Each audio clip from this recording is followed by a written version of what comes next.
So I'm Anthony, I'm a member here at the Middleton Railway Trust, and I'm an early railway historian, volunteer with the National Railway Museum, and also volunteer with the 1722 Trent-Cockenzie Wagonway project up in Scotland. With a name like that, it's certainly not in Wales. Thank you. As you can tell from my accent, I'm also a local boy. I'm just down the road in Wakefield, and a graduate of the University of Leeds and Leeds College of Music. So without further ado, we will have a look at Blenkinsop Murray and their pioneer locomotives.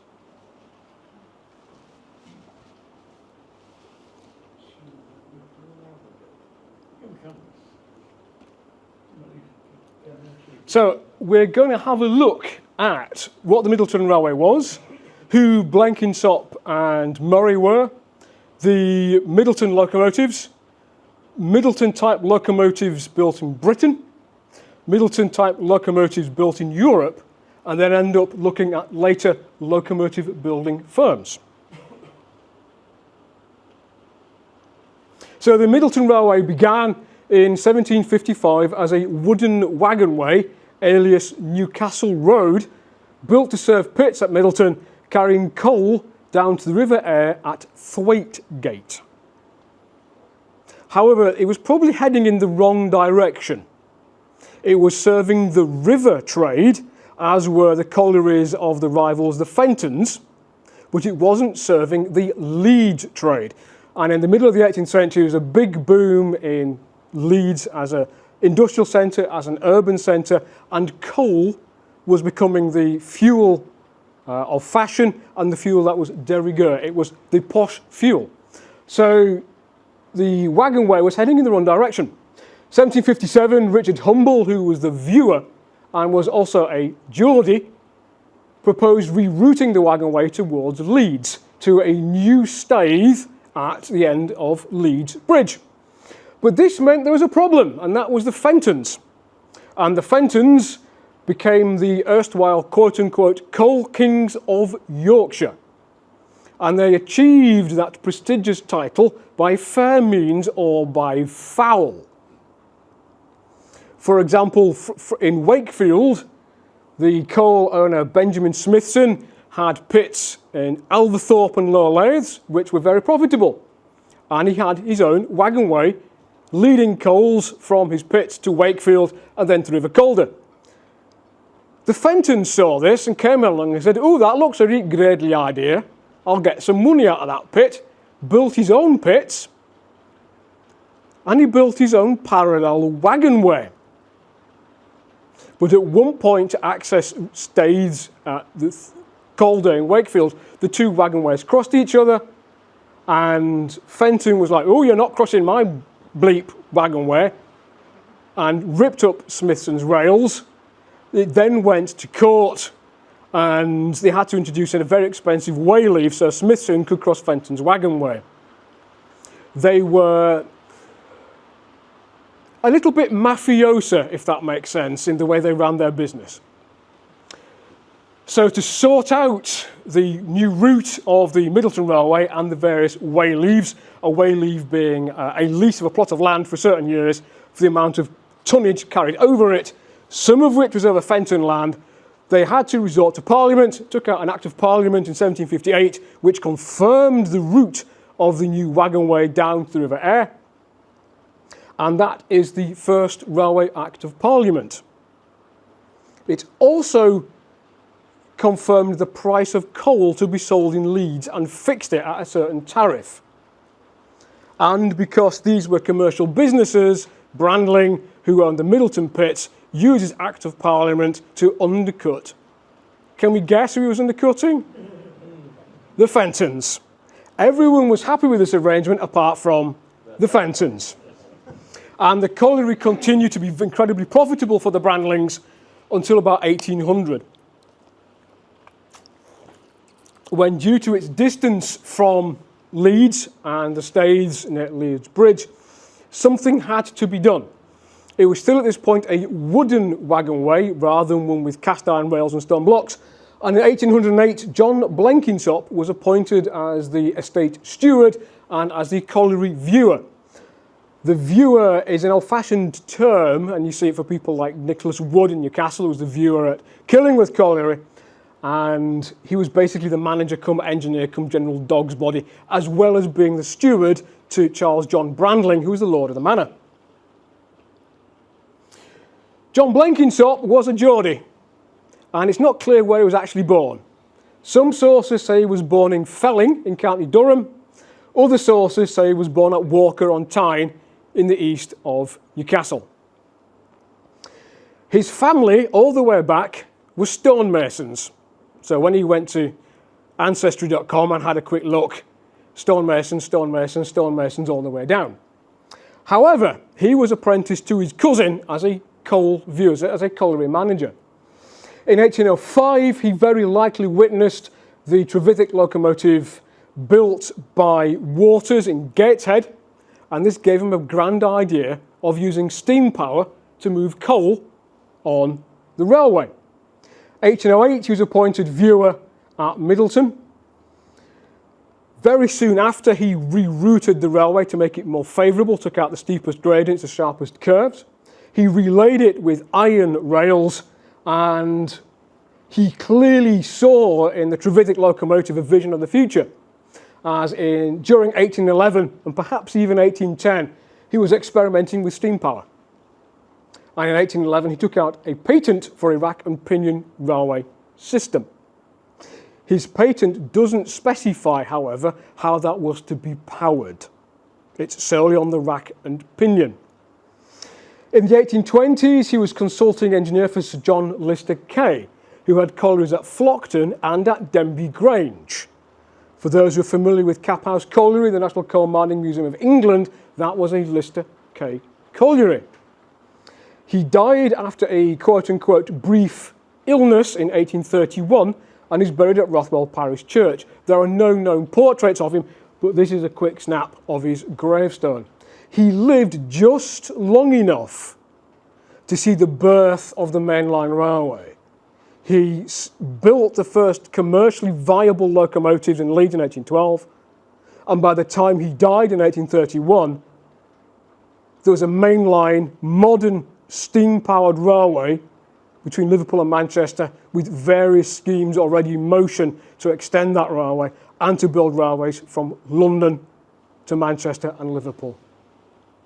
Just imagine the change that he saw in his own life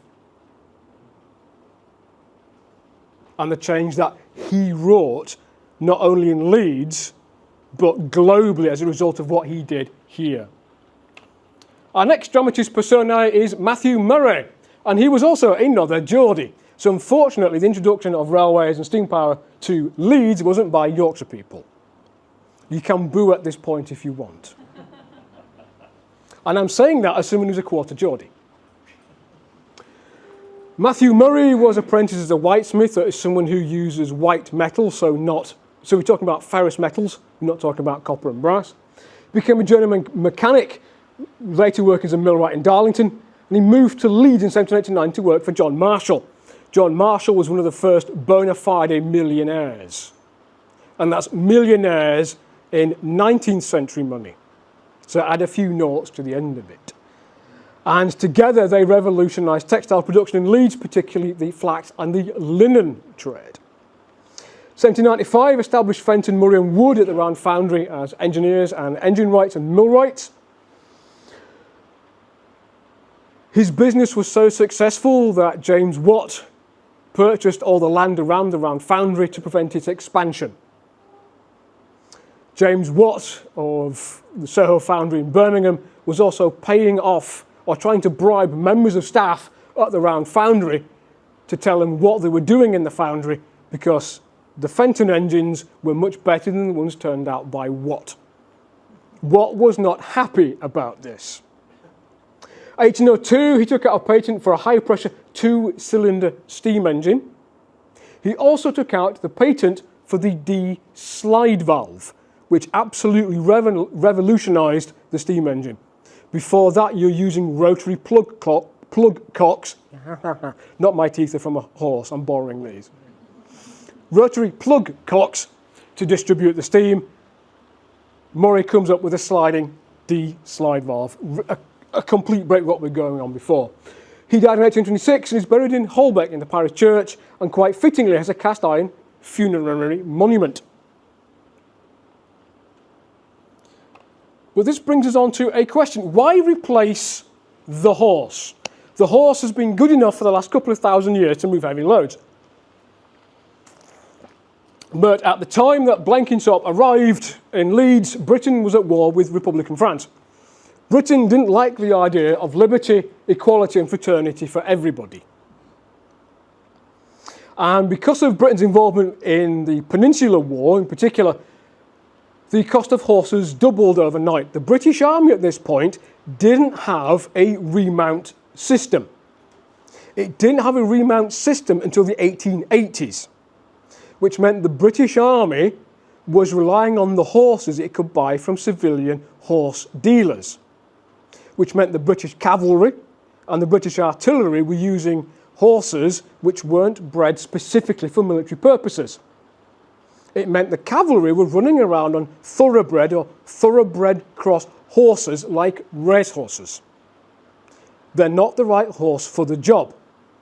But what it meant if you were trying to buy a horse was that the cost of the horses doubled or trebled overnight. The British Army would pay £25 for a light cavalry horse and up to £30 for a heavy cavalry or draft horse. Civilian horse dealers saw this and went, bingo, it's money time, guys. And if you look in newspaper adverts for the various horse fairs in Yorkshire, the cost of a good quote-unquote horse goes from £30 to £60 to £90 to £100 in a matter of weeks. That suddenly means that no one can afford to buy horses.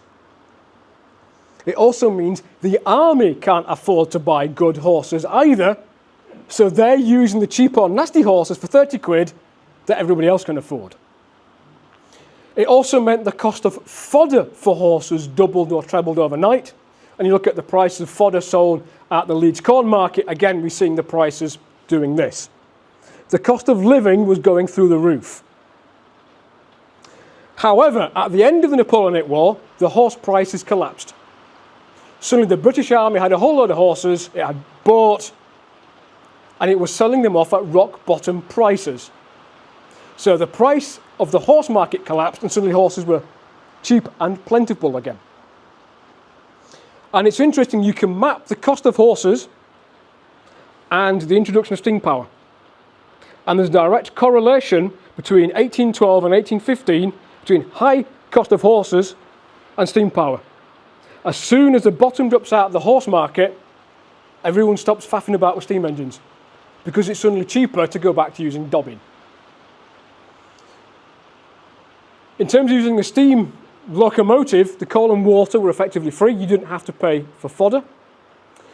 A locomotive only needed one man to look after it. You had no farrier's fees, you had no stable hands fee, you had no stabling fees whatsoever. And a locomotive could work effectively 24 hours a day, 7 days a week. A horse effectively will do about 8 hours work before it needs to rest. The whole idea of horsepower as a unit of measurement was created by James Watt. It was created as a unit of measurement to help sell steam engines. He had mill owners and colliery owners coming to him saying, I want an engine. How big is it? How powerful is it? He could say, we've got this engine, it'll do this amount of work. But they want to know how much money they would save. So he could say, if you bought a 10 horsepower steam engine, it will do the work of 10 horses. And that's a minimum of 10 horses, because usually horses worked in shifts. So a 10 horsepower engine would effectively be replacing 30 horses. Just think about the cost saving. The only advantage of a horse to a steam engine is they don't explode. Unless it's pretty dead already.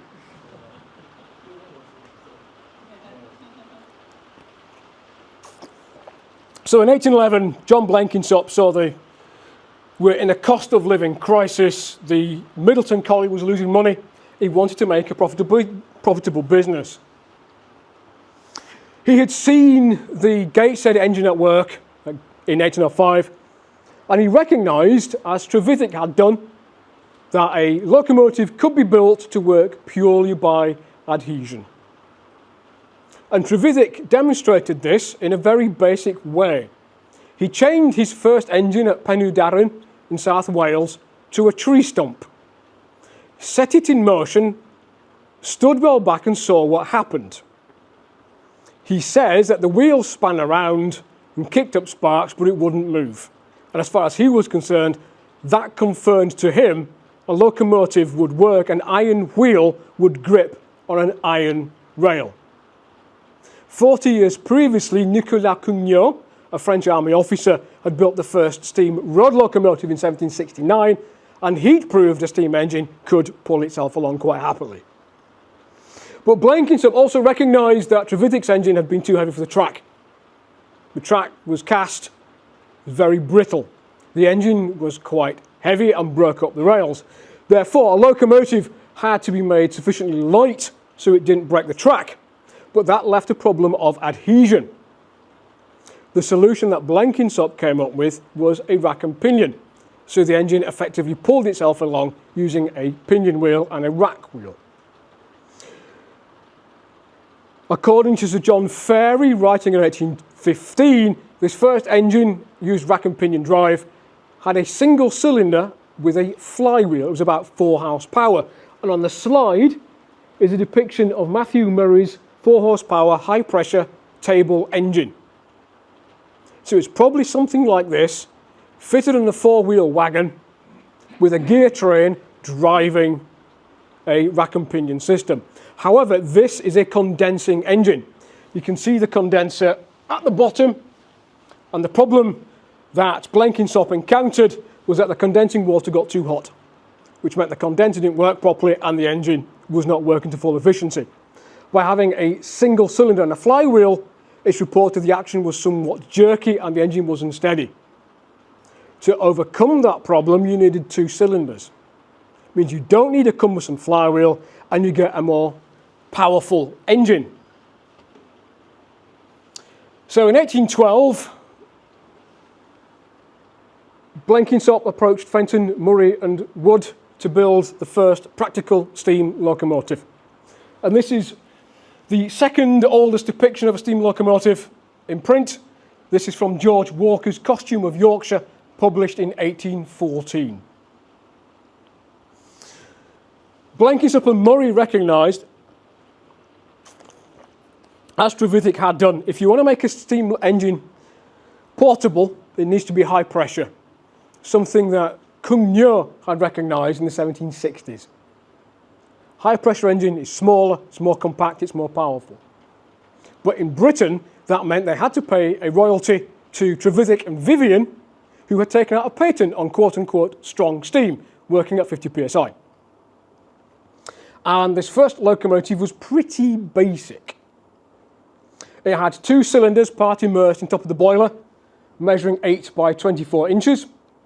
However, a description from a Swiss engineer says that the cylinders were 12 by 24 inches, which would make the engine far more powerful.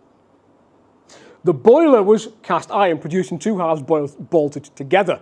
Now, Richard Trevithick's boilers were also cast iron. The boiler shell on one end of it was basically U-shaped, like a yogurt pot, cast iron with a wrought iron end plate bolted onto it, and secured to the end plate was the boiler flue and the cylinder, so they could be withdrawn for easy maintenance.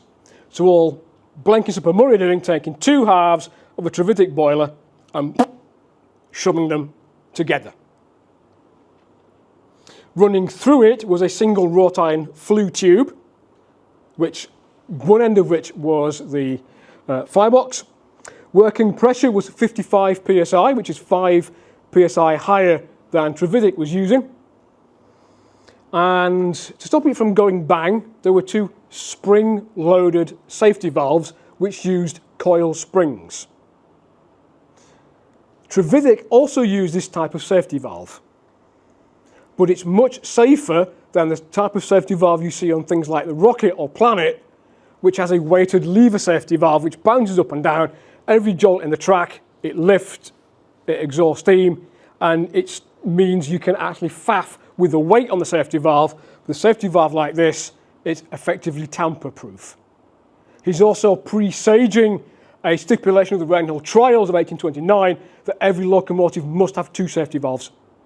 And every locomotive must have 2 today, in case one goes wrong, and they're to be tamper-proof.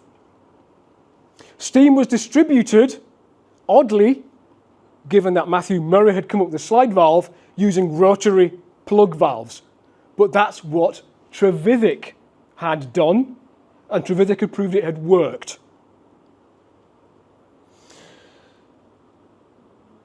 I'm not saying these engines are early, but they were before the eccentric had been invented. So there was no way of turning the rotary motion from the axles back to reciprocating motion to work the plug valves.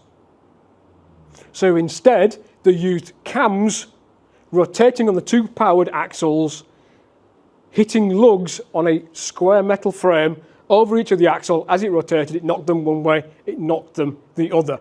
It must have been very noisy, and they must have worn out very quickly, but it was one way to impart that rotary, the reciprocating motion for the valves.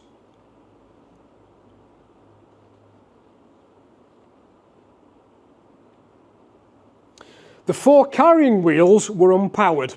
They were just to carry the weight of the engine, and the final drive was at a ratio of 2:1.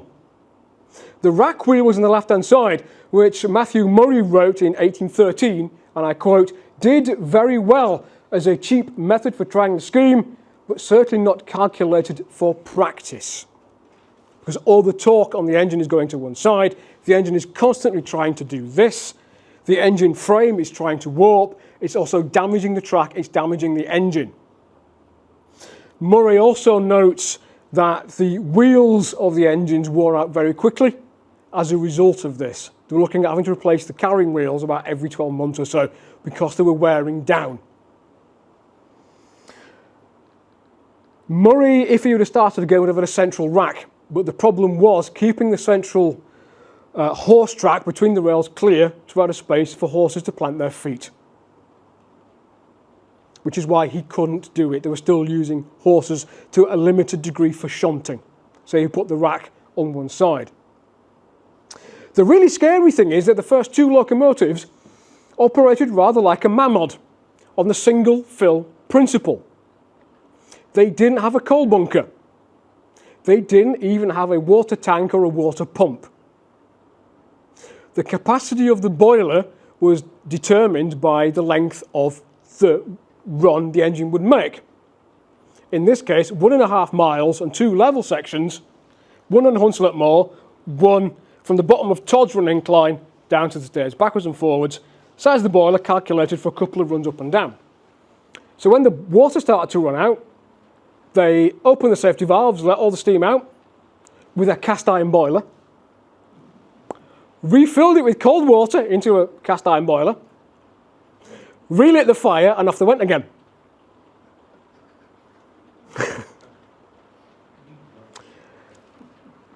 Suffice to say that by 1813 they had been fitted with a water pump and a water tank, the water tank at the front of the engine, and they were also fitted with coal bunkers, which means that they could do more work and you're not having to let the steam out of the boiler. The steam initially exhausted to the atmosphere. It wasn't used to help create draft in the fire to help the fire draw at this point. But the problem with venting it directly to the atmosphere was that it scared the horses, and it was a very disagreeable noise. So instead, Blenkinsop put on a wooden box, a big wooden silencer on top of the exhaust pipe to muffle the sound. But he forgot that water condensers. It would fill it with water and then go back down the exhaust pipe. So they very quickly put some drain taps on this thing. It's also worth noting that Matthew Murray, again in 1813, wanted to replace the cast iron boiler with wrought iron, because it was lighter and it would breathe more. A lighter boiler meant you could put more water in it. He also wanted to replace the single boiler flue with a U-shaped return flue. So you've got a bigger heating surface. So he's envisioning these locomotives doing more work than trundling backwards and forwards for a mile and a half on the level in Leeds. And the use of a return flue has strong implications for what we think these engines look like, because it's very likely the chimney was at the same end of the firebox.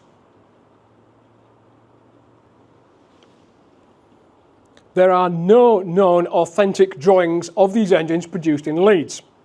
This is a drawing published in France in April 1815, and we're going to talk about the chap who created this drawing later. But you can see, here's a chimney, smaller diameter than the boiler flue, so it helps the fire draw. George Stephenson didn't do that. His boiler flue was the same size going up to the chimney. As we're discovering with the replica of locomotion, trying to make that run at all for September, having a huge problem because of the chimney being the same diameter as the boiler flue means there's no draft on that chimney. So there's top secret work going on to try and make it a better steamer. Water tank with the pump at the front, 2 cylinders, safety valve at either end, plug cock to distribute the steam from the main steam manifold. The bottom one is a regulator, but you will note the steam only enters the top of the cylinder. So it's a single acting cylinder, steam pushes down. The cranks are also set at 180 degrees, they're not set at 90 degrees. Which means in effect, this is a single cylinder engine. But we do know by 1814, John Blenkinsop says the cranks are set at 90 degrees to each other, which means that these must be double acting cylinders, which makes it more efficient and it makes it more powerful. Which probably means new cylinders with different casting to provide admission ports at the bottom of the cylinder. You can see these rods waggle backwards and forwards in motion, working the valves, and that is the cam frame with the tappets on it as it revolves. Cross section, main drive wheel in the middle, cranks coming down, wooden frame, and then the firebox there. The firebox door had a flap, so the top of it could be dropped down to increase a draft, or the bottom of it could be lifted up. So they're thinking about how to manage a fire for a locomotive. It's not simply open to the end. And then there's a lovely depiction of one actually in service.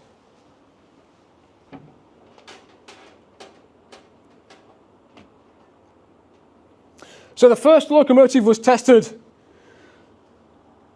and completed by the middle of June 1812. And it was paid for on the 24th of June 1812, which was also payday. And it made its first run, leaving the coal station at Hunslet Moor at 4 p.m.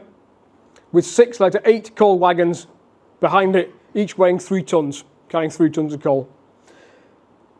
In addition to that were 50 passengers and VIPs.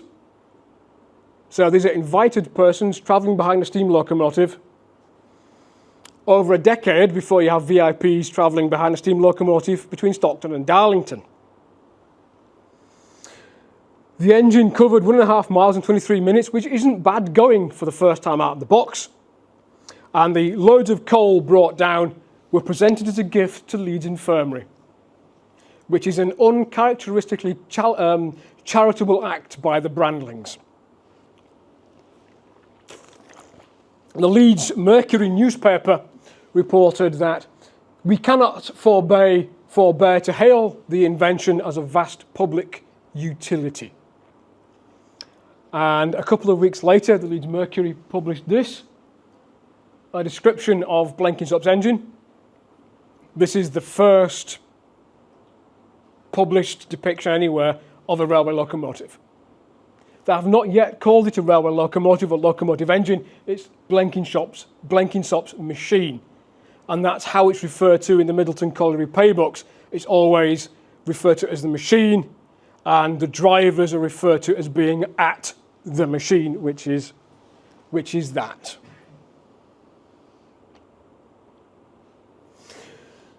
So it's all about money in the end, as is everything. So Blenkinsop estimated that one locomotive could do the work of 16 horses in 12 hours. Bearing in mind the horse at this point was costing about 50 quid each. That's a massive cost saving right away. It could move a load of 70 tonnes gross at 3.5 miles an hour and perform 3 trips in a day, moving 210 tonnes of coal. It only needed one man to manage it, and it would cost 60 quid a year. It's the cost of one horse. The cost of the coal was 40 quid a year, and the annual cost to work one of these engines was 130 quid. That's doing the work of 16 horses, and it's costing less than 3. That's really impressive cost saving. Perhaps he went on to work for Elon Musk, finding governmental savings. Should I say that? I don't. We'll forgive you. Thank you. Other costs were the patent rights to John Blenkinsop for the rack and pinion system, payable at £10 per hundredweight of coal. Bearing in mind John Blenkinsop is the colliery reviewer and steward, he's introduced this system, so that's basically money going back into his own pocket from his employer. He's on to a winner with this. But at this time, horses are costing £50, horse fodder for one horse a year, £78, a farrier £10 8 shillings, and stable hands 18 shillings weekly. Blenkinsop reckoned with one of these locomotives would save £1,500 a year. It's a phenomenal amount of money. It's what he charged. £10 hundredweight of coal for using his rack railway. So he's creaming it. He's creaming it off. Yeah. So in Leeds, 4 locomotives were eventually delivered. The first 2 cost 350 quid, plus a 30 quid royalty payment to Trevithick for high pressure steam. The third locomotive was delivered in 1813, and we know it was in hand, i.e. under construction, in March of that year, and that later found its way to the north, and it was on loan to the Willington Wagonway. The fourth was delivered in the March of 1815. 1815, the patent steam carriage house was built. This is very probably the first engine shed.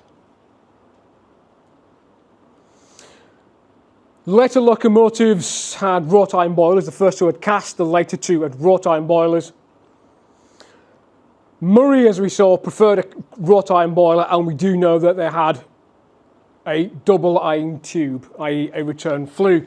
The boilers were clad in wood as insulation, and we also know that black lead was purchased to keep the ironwork from rusting.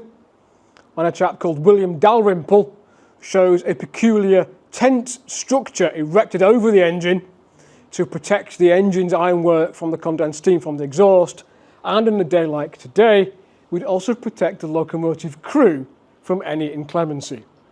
But it does rather look like a sail barge travelling along a railway line.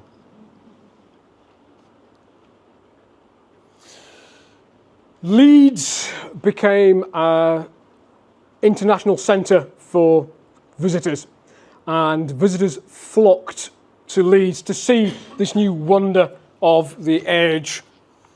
And I've got a couple of quotes. This is from Johann Conrad Fischer. He was from Schaffhausen in Switzerland, and he visited on the 3rd of September 1814. And he says this: "The wagon on which is the steam engine, and which in size and form equals a wine barrel on a wine cart, has 4 low iron wheels. It has a 5th toothed wheel in front of the left 2 wheels before and behind.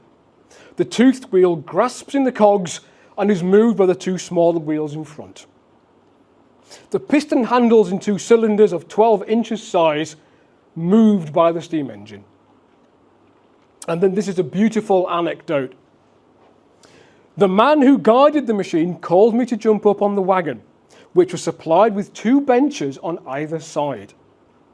And for my pleasure, he lifted the machine into an easy trot. He increased the speed of the piston to 80 strokes a minute by a stronger production of steam. But I was glad when he eased up again, because of the apparent danger of an explosion. For the steam whistled as if, and this is just a beautiful quote, as if half a dozen asthmatic horses, driven out of breath, were being relayed. He notes the iron was capable of moving 23 completely iron wagons, each loaded with 600 weight of coal, and was able to climb the inclined plane, which is presumably Todd's run, which went up at something like 1 in 30 odd. 1814, 2 Prussian engineers visited, including the head of the Berlin Iron Foundry. 1815, Dr. Speicher, librarian to the King of Prussia. 1816, the Grand Duke Nicholas, the future Tsar. 1825, there was an American deputation.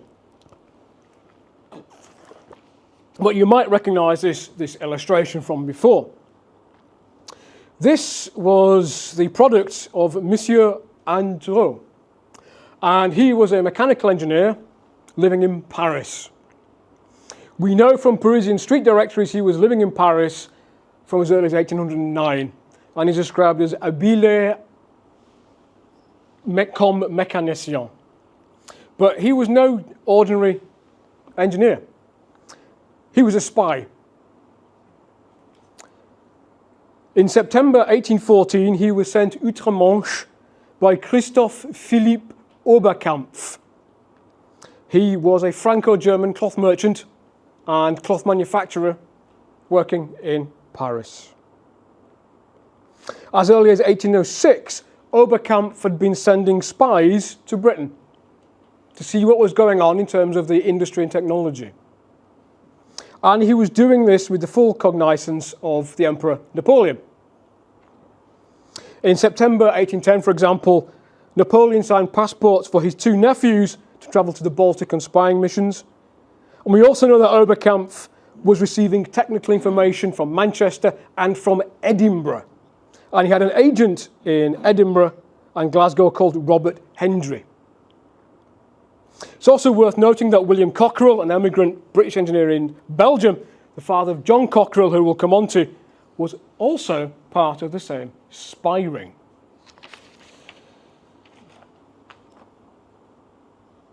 Andrew was sent to Sheffield, Manchester and Leeds to obtain copies of drawings for cotton-making machinery, and his passport was signed by King Louis XVIII. So the French state knew what he was doing and knew where he was going. So we know in autumn 1814, Andrew was in Leeds, and he was on a spying mission. He returned by the end of 1814. Spring 1815, and this is where it gets interesting, he took out several patents on textile making machinery, which were all clearly of British provenance, including one machine for cleaning thistles. He also applied for what were termed as brevets d'importation, which allowed him to import foreign-made machinery without tariffs, and we all know about tariffs these days, don't we? At this period, the French state applied a 50% tariff on any imported machinery. But if you had a brevet d'importation, you could import any machinery you wanted as a scientific model to be studied and taken to pieces on the tacit agreement you didn't take out a French patent on it. But clearly, Andrew was taking out French patents on everything he had learned in Britain. And his report was published in the Bulletin for the Society, in English, the Society for the Encouragement of Industry in France, the Société d'Encouragement pour l'Industrie Nationale. That had been established in 1801 by Napoleon Bonaparte as first consul. The Bulletin was published from 1802. Copies of it were sent to every government minister in France, to every departmental prefect, and membership was international, including British There were British members, including members of the Royal Society, were members of the, of the association. There were members in Poland, Prussia, Switzerland, the Netherlands. It had a major international reach. So these drawings would have been seen by Napoleon himself, or would have been seen by technocrats all across Europe. And this is really important for the rest of our story. There's only one problem with these drawings, is the scale. At this period, France was in a period of flux. 1792, France had gone metric. 1814, Napoleon is defeated, and France goes back to the imperial system of the Pied Royal. Napoleon comes back 1815, they go back to metric. Napoleon is defeated after Waterloo, they go back to imperial. So they're hedging the bets, April 1815, 2 scale bars, metre and the Pied Royal. These drawings were published in Britain in 1910, but there's a problem. Whoever copied these drawings assumed the Pied Royal was the same as the British foot, and it ain't. The French Pied Royal is bigger. So whilst the proportions are right, the scale is completely off. So the 1910 translation said the top of the chimney was 9 feet high. It might have been in French feet, but it isn't going to be in English feet once you translate it. And Draw also says the gauge of the railway was 4 feet. But we don't know if that's Pied Royal or British feet. But these drawings are the basis of every single 20th century depiction of the Blenkinsop locomotive and every single model locomotive. They're all based on these. And now we know that the scale is wobbly. This should be bigger. What was the difference between the French imperial and the British imperial? It's about 1/4 of an inch. The French one's 1/4 of an inch bigger. So everyone says that, oh, Napoleon was only 5'4". He was in French measure, but if you convert that into British imperial, he was 5'8". Not that the French measured the feet height in feet and inches then anyway, they did it in metres. He was still a horrible little man.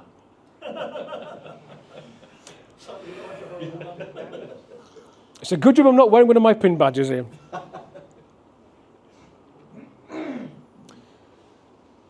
So 1812, the Reverend William Turner of Newcastle comes to Leeds for a look. And he was Unitarian minister in Newcastle. And he saw the locomotive at work. And he was a member of the Newcastle Lytton Phil. And he presented a lecture in October that year describing these engines. Interestingly, George Stephenson was a member of that society and a member of his congregation. So was John Buddle, whose names we'll come on to. One locomotive was on loan to the Willington Wagonway, demonstrated 2nd of September 1813, was able to pull 70 tons. 2 of them were built for the Kenton and Coxlodge Railway near Newcastle, and that was a Brandling outfit. The viewer John Watson was expressing an interest in steam power as early as August 1812. That's only a couple of months after Leeds. The railway there was much longer, 5.5 miles, and the gauge was broader. So it's, again, the Kenton engines were bigger. They had a bigger run, and it's likely that these ones had the return flue boiler to just simply make enough steam. Kenton and Coxlodge, Blenkinsop estimated 7 locomotives, whopping cost of £6,274, cost saving of over £2,000, but only 2 locomotives were eventually delivered. But due to a legal dispute with the neighbours, the engines were stopped in May 1815. Locomotive operation commenced in 1817, but because the Brandlings by this point have nailed their colours to the Stephenson mast over the issue of the safety lamp, they were Killingworth engines, i.e. adhesion worked, not rack and pinion. 3 of them were built for work in Darkest, Lancashire. Built under licence by Robert Dalgleish at the Hague Foundry, and again similar performance characteristics, capable of moving loads up to 90 tonnes on the level. And again, cost saving, 1 locomotive could work 14 horses, but not as big a cost saving. 1813, the Duke of Portland, owner of the Kilmarnock and Troon Railway, wrote saying, "I've heard about your locomotive. Can you tell me more about the wee device?"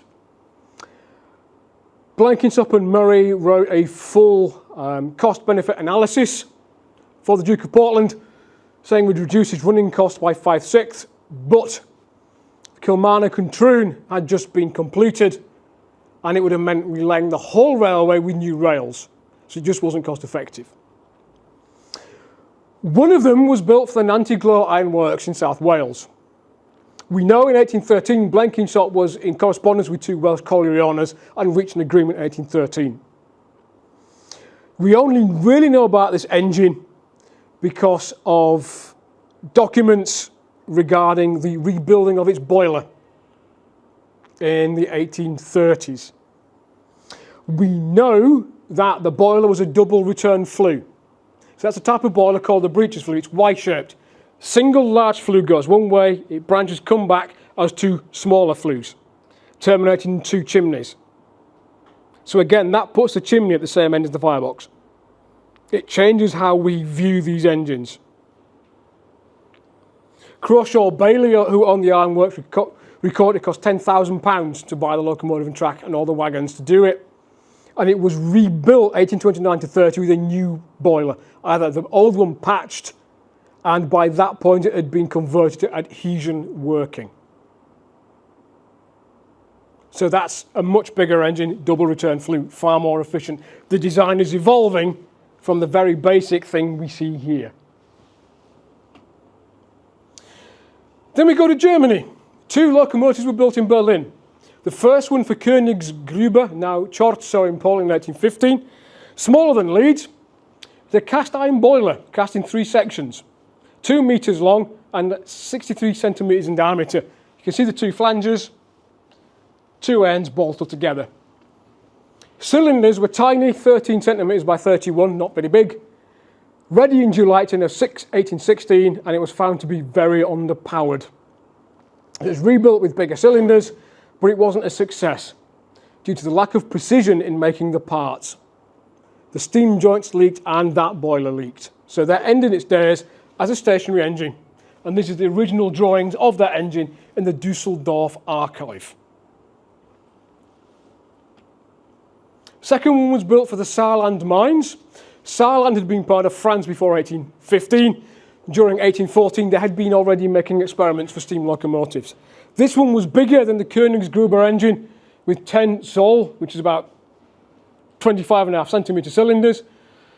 It arrived at Gieslautern, taking a very circuitous journey from Hamburg, Amsterdam to Cologne in February 1819 under trial, 1819 to 21, and it was found to be a failure due to the precision fit of the parts. Rebuilt 1822, but again, the fit of the parts weren't sufficiently good enough to make it steam tight. The engine was abandoned until 1834, then it was sold at auction in 1837 for the cost of its materials. And again, these are original drawings from the Dusseldorf archive.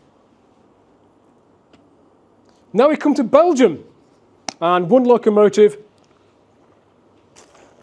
was built by the Mureberg-Hollot colliery near Liège. The colliery was owned by Joseph Frédéric Braconnier, and it's there in the picture. The colliery was in operation from 1798, and it was a large colliery for its day. Liège had originally been part of the Kingdom of the Spanish Netherlands before the French Revolution.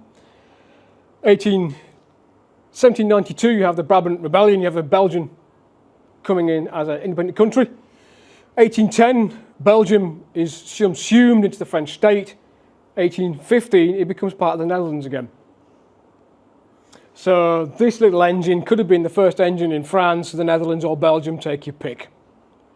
It depends where the border was. But we do know that the new regime of 1816, a new concession was granted to Braconnier for laying a railway with cast iron rails, rail en fer, fond fer, with a rack and pinion, a crémaillère.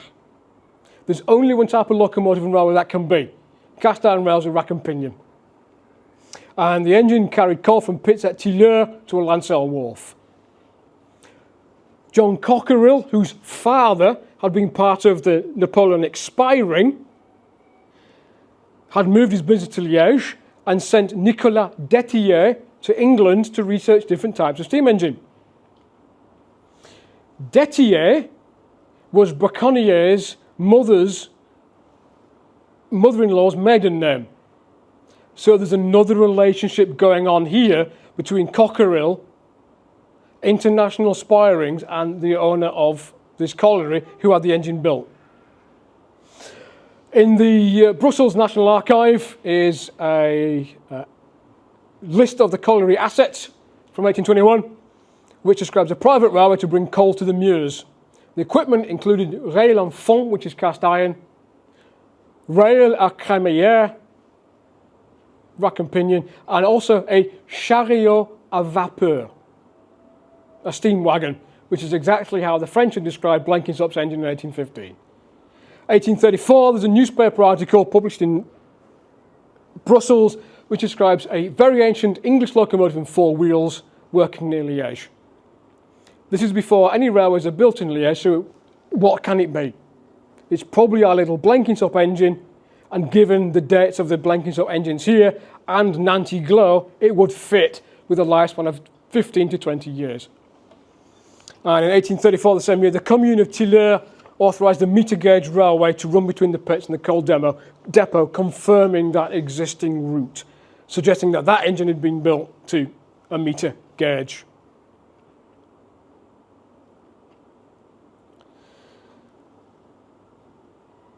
Blenkinsop's engines weren't just built in Britain and Europe, but they inspired others to make copies. George Stephenson, member of Newcastle Lytton Phil and the congregation at Hanover Square, was inspired, probably inspired by his minister, Reverend Turner, giving his talk in 1812. He saw the Wellington engine in September 1813 and went, hey man, I can make an engine that's better than that. And his engine, the Blücher, there, first steam 25th of July 1814, derived entirely from Blenkinsop practice. Geared drive, 2-to-1 ratio, 8 by 24 inch cylinders, single flue running through it, piston rods guided by crossheads. The only difference is he's driving the wheels, not a rack and pinion. And Stephenson stuck to this design right up until basically locomotion. John Buddle, also a member of Newcastle Lytton Phil and also a member of Hanover Square Chapel, built this. This is the steam elephant. It's got 8 by 24 inch cylinders. It's got a geared drive. And it's got a boiler, a single flue going through it. It's an adhesion-worked version of the Salamanca. Pure Blenkinsop. It's pure Blenkinsop.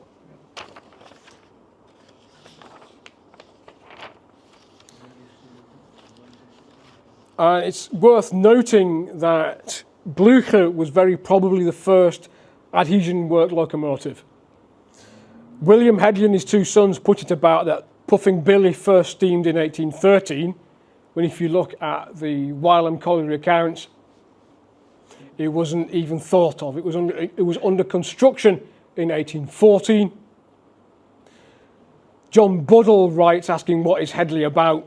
Blenkinsop says what on earth's going on with this thing.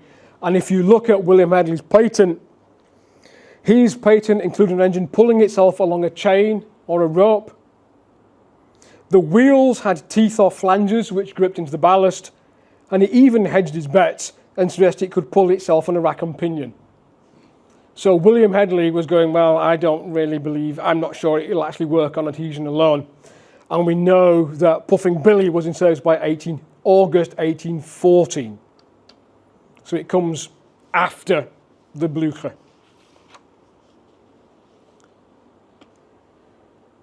So the Middleton locomotive was the first successful railway locomotive.